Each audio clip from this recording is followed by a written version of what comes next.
على رسول الله وعلى آله وصحبه وسلم. وحنا نسو وداقي ولال ولال أردران أي أفكار صباحية وحن كل يوم مركع. وعليكم السلام ورحمة الله تعالى وبركاته. ولال أركاس ميل وكصباحية ما هو أفكار ديفشيت أي حلسة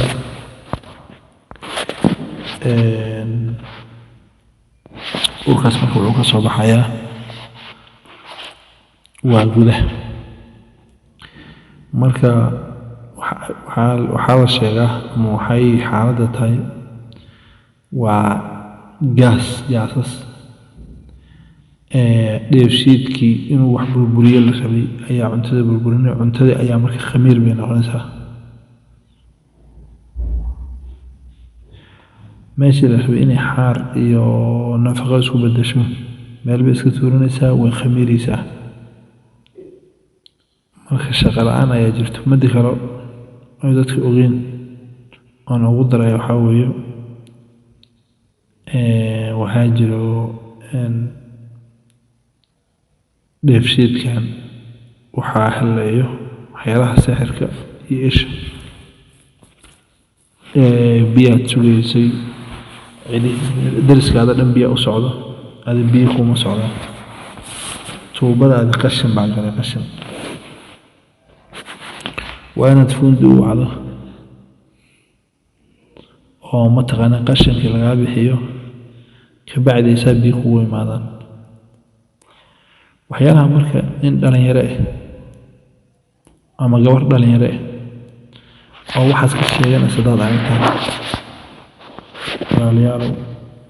daawada way dhowdahay. waxaad u baahan tahay suuratul baqara, waxaad u baahan tahay mucawidataynka, waxaad u baahan tahay alruqya sharciya in lagu akhriyo. lianna waxaa xiran dheefshiidkii baa xiran, waxaa xiran sixir, waxaa xiran hil, waxaa xiran waxyaalo noocaas oo kala xiray. marka waxay noqonaysaa marka khamiir, wixii baa isku khamiiraya. saas daraaddeed ayay usoo baxaysaa. marka dhinaca aad ka fiirinaysaa maaha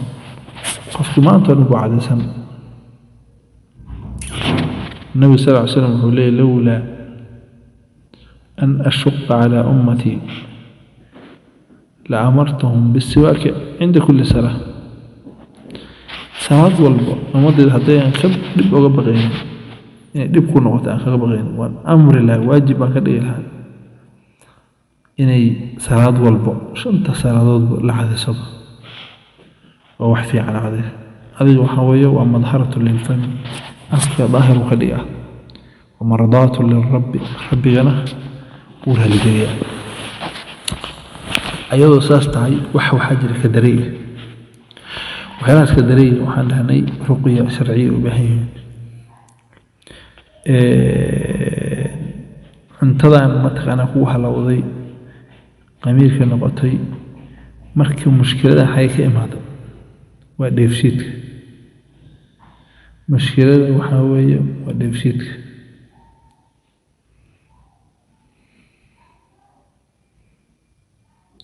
وأنا العنتوين خاركود وقفك وعني عنتوين كاسنا هنا قبيلين ما تقانا عذر اسكو بدين مركا قاس باقفك ودعاي مركا هو كله هاي وحقرول با يوسو قدوما وحقرول با ما تقانا هل كاسي باشك بلاون هي أربع إيمان مركا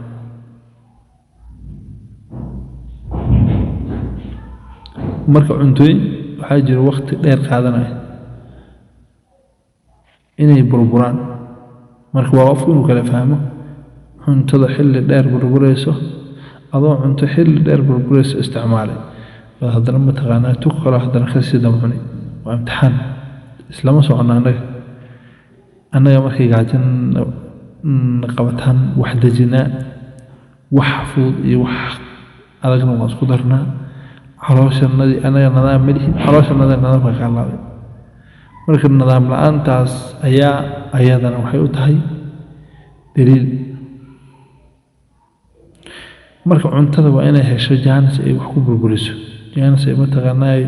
dheefshiidka cuntada ku burburiyo uu u kala diro shaqooyinkii dhan baa istaagay biyaha nagu yar waxay ka mid yihiin waxyaalaha mataqaanaa shaqada kala diraya oo fududeynaya biyaha markaad cuntada cunto cabbaar aad joogto cab ama markii mataqaanaa aad intaadna cuntada cunin ka hor cab labadaas mid way yeertaa marka wixii hadday khamro isku bedelaan waa iyadan waa dhib weyn oo adigu bedesho iyadan waa imtixaan marka qolooyinkan oo GNS-ka oo dhaqaatiirtu waxay soo biyaan intayna cuntada cunin ka hor way baahan yihiin hal galaas oo biyo qandac oo liin cabayaan laana muxuu subinay wixii xeer ahaa iyo wixii mataqan xidmayaashii wixii xiro dhan baa mataqaanay kala furmanay magarad waxa weeye marka waa mid fiican weeye waxaa mid kale oo ugu fiican waxa weeye ruuxa cuntada fudud inuu cuno cuntooyinka la shaqeyn kara hadhow laana cuntada hadday khamiir isku bedesho hadhow haddana bakteeriya isku bedelaysaa bakteeriyada ay xidmayaashii gelaysaa marka waxay marka imaanaysaa calool fuur ama calool istaag calooshu way fuulaysaa wayna kor bay soo kacaysaa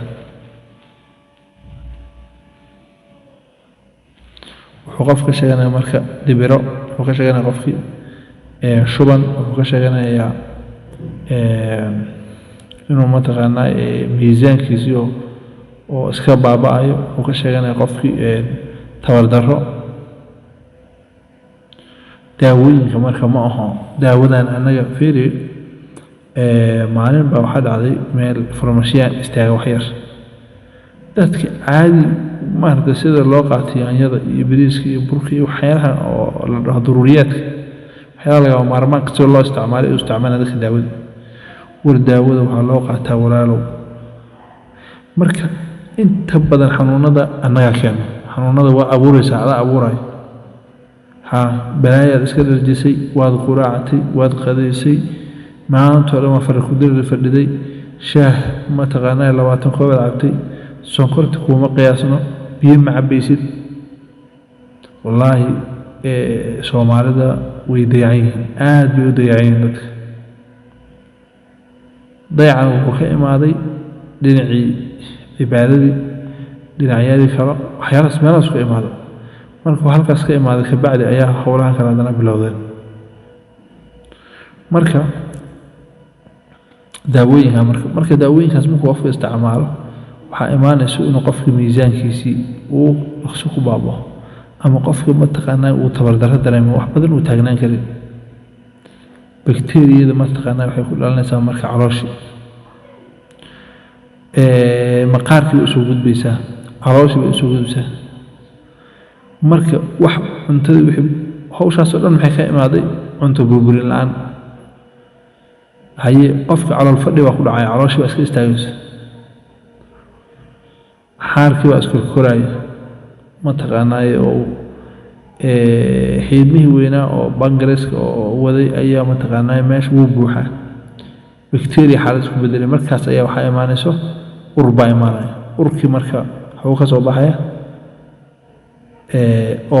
oo gaas ah haddana oo mataqaanaaye markaad daacanayso wax kulul baa iga imaaday ama wax kulul baa isoo riixayaa leeda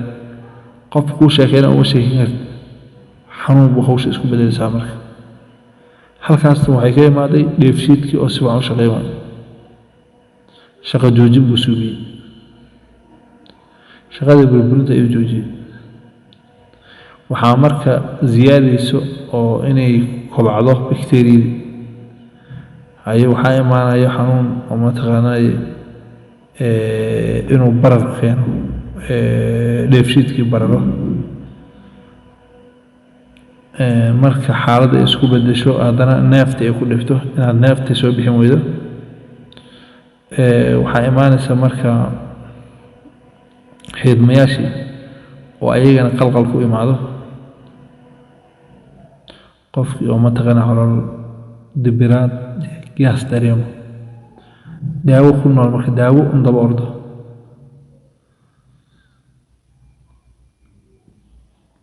marka waxaa loo dardaarmay qofkaas oo kale